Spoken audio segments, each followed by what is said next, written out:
Zaidi ya watu 50 wanashikiliwa na jeshi la polisi wilayani Chunya ikiwa ni utekelezaji wa agizo la waziri wa madini Mheshimiwa Doto Biteko kuwataka watu wote wanaotuhumiwa kwenye sakata la utoroshaji wa madini wilayani humo kuwajibishwa. Kutoka Chunya mkoani Mbeya, Emmanuel Lengwa anayo taarifa zaidi.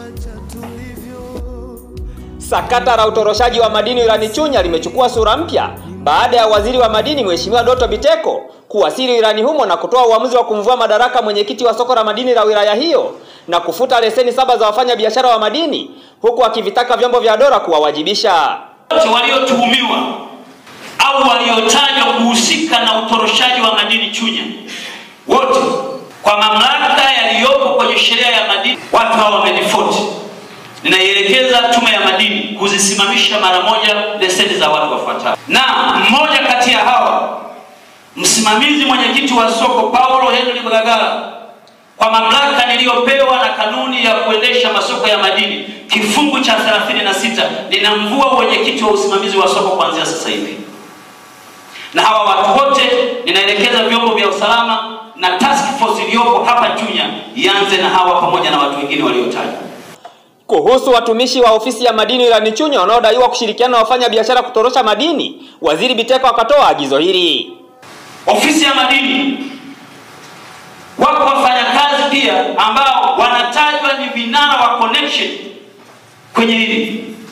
Bwana Wandimba na bwana Gavana mtendaji wa tume huko hao wanasimama kazi sasa hivi, na wote wanaondolewa Chunya wapishe uchunguzi.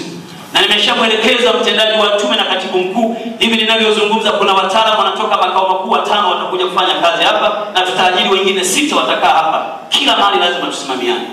Mkuu wa mkoa wa Mbeya Albert John Charamira akalielekeza jeshi la polisi namna ya kuanza utekelezaji wa maagizo ya waziri, huku mwenyekiti wa chama cha wachimbaji wadogo wa madini wilaya ya Chunya Leonard Manyesha akiishauri serikali namna ya kudhibiti utoroshaji wa madini.